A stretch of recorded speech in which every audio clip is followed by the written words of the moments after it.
On our wedding night, I discovered a shocking truth about my husband. He needed his mother's presence during our first night together. My name is Jenny, and I'm 26 years old. Our wedding day was, quite simply, everything I had ever dreamed it would be. As Alex and I stood hand in hand under the archway of blooming roses, our vows echoed softly under the vast blue sky.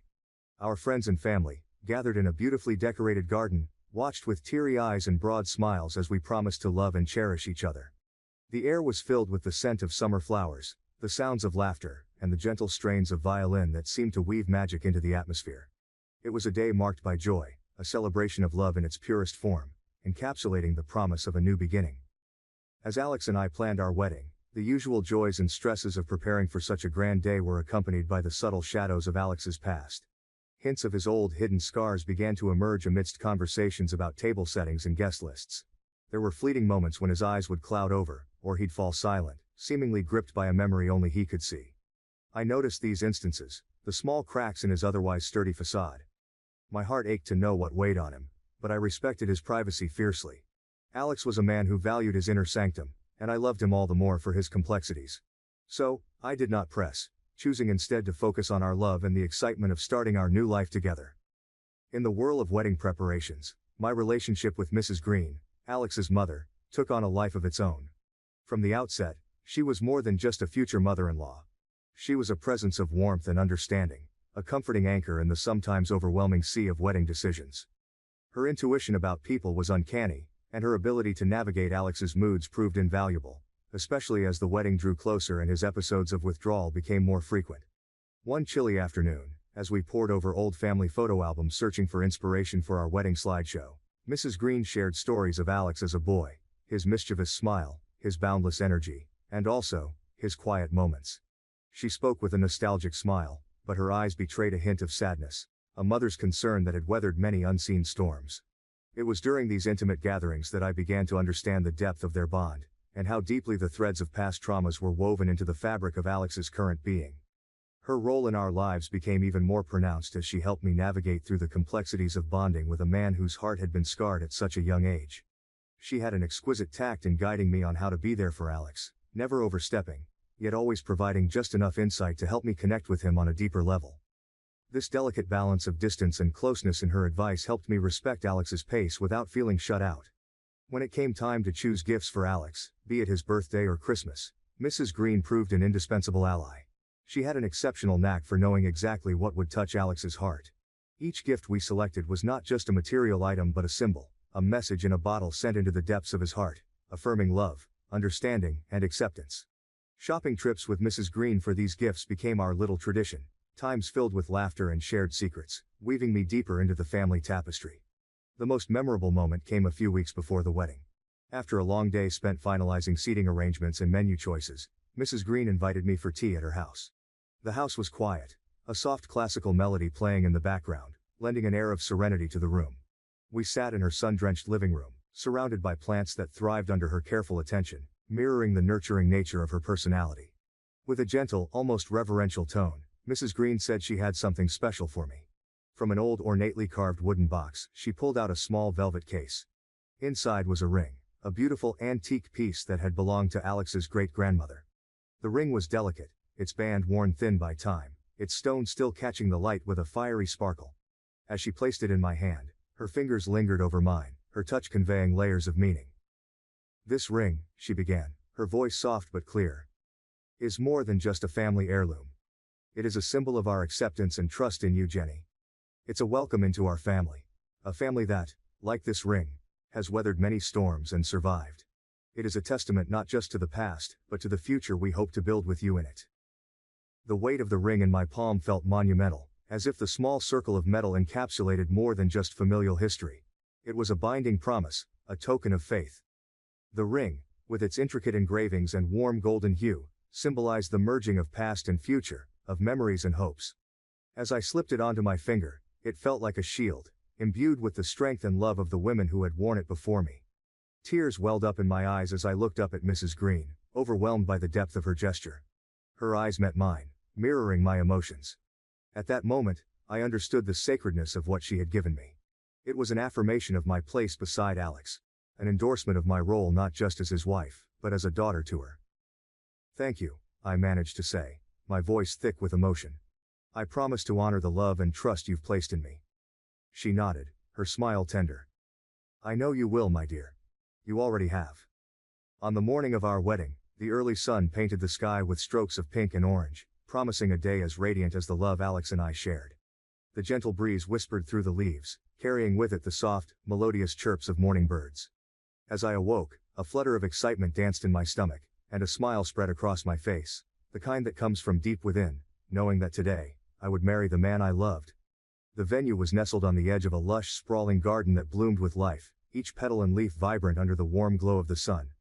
It was here, among the weaving paths and fragrant blooms, that we had chosen to bind our lives together. The garden was more than just a venue, it was a reflection of our relationship, natural, blooming, and beautifully wild. As the morning progressed, the air filled with the sounds of preparation. The clinking of dishes, the soft rustling of floral arrangements being perfected, and the gentle directives of the wedding planner created a symphony of anticipation. Each vendor moved with a purpose, their expertise turning our vision into reality. The tables were set with fine linen, each piece of cutlery placed with precision. Centerpieces of wildflowers and greenery adorned the tables, their colors popping against the crisp white tablecloths. The ceremony area was set in a quiet corner of the garden, under a large oak tree whose branches stretched out as if to embrace the gathering. Beneath its sturdy boughs, a simple wooden arch stood decorated with white and soft pink roses, intertwined with ivy and sprigs of lavender. The chairs for our guests were arranged in a gentle arc, each one adorned with a small bouquet of flowers tied with a ribbon, fluttering lightly in the breeze. Guests began to arrive, their faces bright with joy and attire colorful, adding to the festive atmosphere. The hum of their greetings and laughter blended into the background music, a carefully chosen playlist of soft romantic tunes that Alex and I had spent nights curating. Each song held a memory, a piece of our journey, and now they played for all to hear, setting the stage for the promises we were about to make. As the time drew near, my heart began to beat a little faster, the reality of the moment settling in. Accompanied by my father, I took a deep breath and stepped into the hidden pathway that would lead me to the archway. The sight that greeted me took my breath away. There, waiting for me, was Alex. He stood tall and sure, his suit tailored perfectly to him, complementing his form. His hair was styled neatly, and his face held an expression of awe and tenderness as he watched me approach. The walk down the aisle felt like a lifetime and a moment all at once. With each step, I moved closer not just to Alex, but to the new life we would build together. The eyes of our loved ones followed me, but all I could see was him. As I reached his side, his hand reached out for mine, a silent promise of support and love that sent warmth spreading through me. The ceremony was a heartfelt exchange of vows that we had written ourselves. Alex's voice was steady but filled with emotion as he spoke his vows. His words painted a picture of our past and a promise of our future, each sentence carefully chosen to convey his love and commitment. My vows echoed his in sentiment, spoken through tears of happiness that streamed freely down my cheeks. There was laughter too, as we interjected little anecdotes of our life together, making the ceremony deeply personal and joyously authentic. As we exchanged rings, the symbol of our endless love and the seal of our vows, the oak tree above us seemed to stand a little taller, its leaves rustling as if in applause. The kiss that followed was both a seal of our promises and a celebration, met with cheers and clapping from our guests. The reception that followed was a blur of dancing, eating, and heartfelt speeches. The first dance was to a song that had seen us through our hardest times, its lyrics now a testament to the strength of our bond. As Alex spun me around the dance floor, the world fell away, leaving only the sound of the music and the feeling of being completely, utterly loved. Our families and friends made speeches that brought both roars of laughter and tender tears. Each word spoken was a thread added to the tapestry of our day, weaving a memory that would hold strong in the years to come.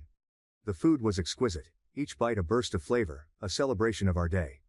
The cake, a simple yet elegant design of white frosting and flowers, was cut amidst cheers, its sweetness a perfect metaphor for the life awaiting us.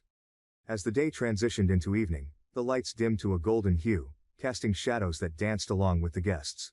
Alex and I moved among our loved ones, our hearts brimming with happiness. Every moment felt suspended in time, from the heartfelt speeches that brought tears to our eyes to our first dance, where we swayed to a melody that spoke only to our souls.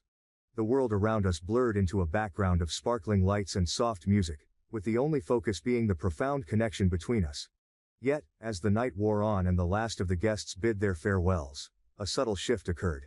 The exhaustion from the day's emotions and festivities began to settle in, and with it came a thickness in the air, as if it were laden with unspoken truths.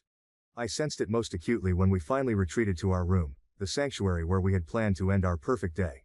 But instead of the comforting silence I had anticipated, there was a palpable tension, a stirring of something deep and unnerving that I couldn't quite identify.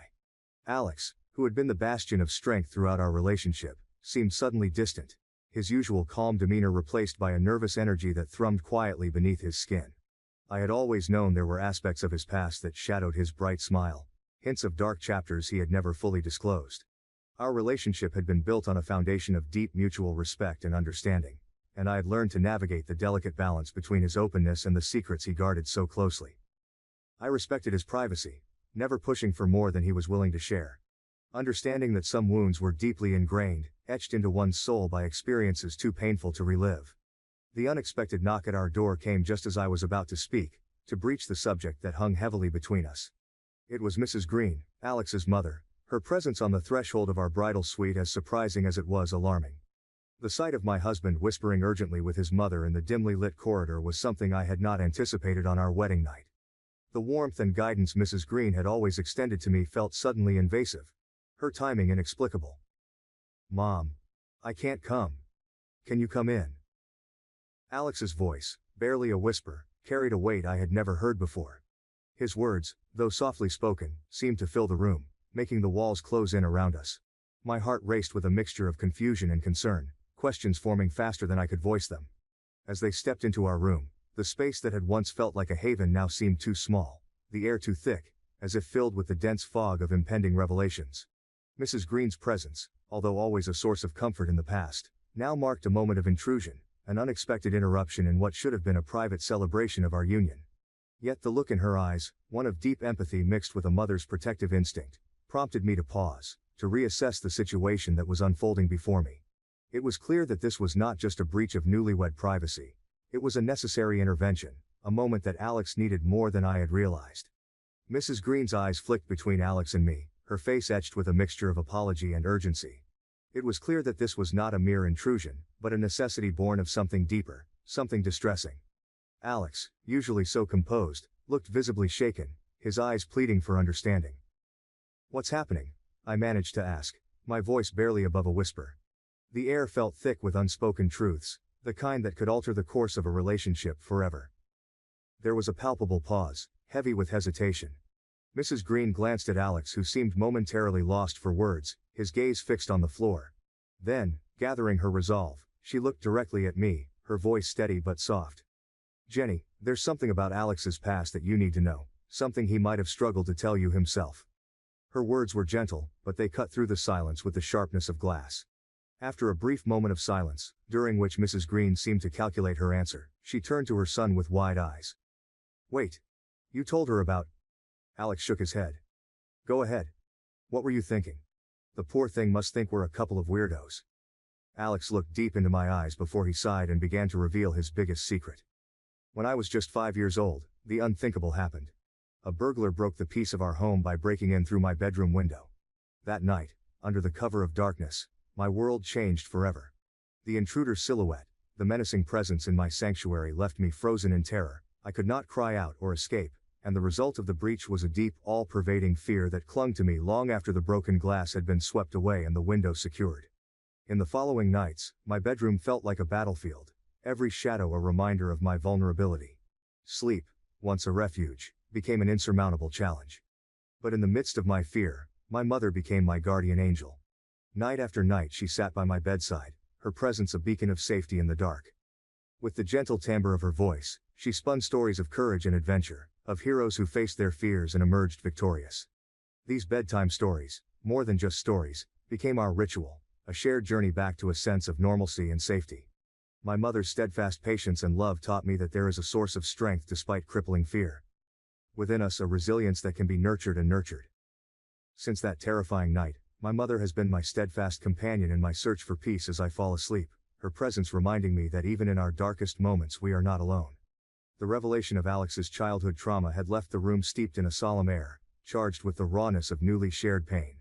As Alex's secret unfolded, my initial reaction was one of shock, the kind that sends a chill through your very core, not just because of the horror of what he endured, but because of the profound depth of his hidden scars. My hands trembled slightly as the reality settled over me. This man I loved, so strong and composed, had carried this heavy shadow alone for so long. The weight of his past, a burden he had borne in solitude, now lay between us, but not as a barrier. Instead, it bridged our hearts with a newfound understanding. I felt a deep ache for him, the child who had faced such terror, and the man who had grown up shadowed by fear. But within that ache was a blooming determination, a resolve to be the support he needed, the partner he deserved. Alex looked into my eyes, vulnerability written across his face, and asked a simple question that encompassed so much. "So, how can I help you?" His words, meant to be comforting, only underscored the role reversal we were experiencing. Here he was, still trying to be the protector, the provider, even in his moment of disclosure.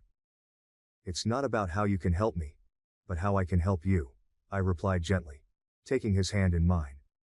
The contact was a small physical reassurance that I was there, fully present and ready to face this battle alongside him. Mrs. Green, who had been a silent pillar of strength up until now, spoke up, her voice calm and soothing, providing the guidance I needed. "Whenever Alex feels anxious or overwhelmed, especially at night, specific cuddling has always helped to calm him down," she explained. "Hold him close, with his head resting on your heart. It's a method that has soothed him since childhood." I nodded, absorbing her advice with the seriousness it deserved. "Although he has largely outgrown the need for this, his anxiety can still overwhelm him in stressful times," she continued. "It is important to be patient and understanding, and offer him physical reassurance. This approach has often been the key to helping him find peace and sleep."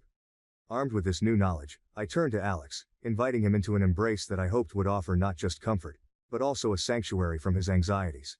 He hesitated for a brief moment, then allowed himself to be held. As he laid his head upon my chest, I could feel his body tensed like a bowstring, the muscles tight with the effort of maintaining his composure. Gradually, as we remained locked in that embrace, I felt the tension begin to ebb from his body, his breathing slowing to match the steady beat of my heart. The room, filled with the echoes of our wedding celebrations just hours before, now resonated with a quieter, deeper connection. Every heartbeat seemed to whisper reassurance, a rhythmic reminder that he was safe, that he was not alone. In that moment, as I held Alex, the significance of what we were doing dawned on me. This was not just about providing comfort in a time of need, it was a profound act of sharing and healing. We were rewriting the narratives of his past fears with a new story, one of trust, support, and unconditional love. As Alex's breaths deepened and evened out, signaling his drift into sleep, the weight of his worries seemed to dissipate, lifting not only from his shoulders but from the air around us. I felt a protective surge, a fierce desire to shield him from any further pain, and a commitment to be the partner he could lean on whenever the shadows of his past loomed too large. Mrs. Green, having observed the transformation from the sidelines, gave a silent nod of approval and gratitude before quietly leaving the room. Her departure was discreet, a respectful acknowledgement of the new intimacy Alex and I were forging. Her expression as she left was one of peace, a mother's relief palpable in her eyes, knowing her son was in caring hands. The impact of that night lingered long after Alex had fallen asleep and the first light of dawn crept into our room. Lying awake, I reflected on the journey ahead. It would require patience, empathy, and an openness to understand and soothe the scars of a trauma I had never experienced. But more than anything, I felt ready to be the partner Alex needed, to walk alongside him as we navigated the complexities of his healing together. The vulnerability he showed and my response to it did not weaken our bond. Instead, it fortified it. We were no longer just husband and wife. We were partners in a journey of healing and understanding. Each day as we navigated his anxieties and fears together, our connection deepened, transforming from romantic love into something far more profound, a sanctuary, a safe haven where we could be our truest selves without fear of judgment. This tender, pivotal night marked not just the beginning of our marriage but the deepening of our bond, a testament to the power of shared vulnerabilities and mutual support. It underscored a fundamental truth about love, that it is at its most potent not in the easy, joyful moments, but in the quiet, challenging ones where we choose to stand together, facing the hidden battles with resilience and hope. As dawn broke over the horizon, painting the sky with hues of new beginnings, I knew that together, we were stronger, and together, we would heal. This experience taught us that love is not just about sharing joy and happiness, but also about bearing witness to each other's deepest fears, and standing steadfast in the face of personal demons. It's about building a life where each person feels supported and understood, a foundation so strong that even the darkest past could not destabilize it. Our story, though rooted in pain and vulnerability, is ultimately one of triumph, of love's power to heal and transform. It serves as a testament to the fact that the most profound intimacy comes from baring one's soul and being met with compassion and unwavering support. As Alex and I continue to grow together, we cherish the lessons learned from that night, a night that began with uncertainty but ended with the reassuring understanding that together, we are invincible. This narrative of our first night as a married couple encapsulates the essence of our ongoing journey, a narrative of confronting shadows, fostering understanding, and celebrating the resilient, healing power of love.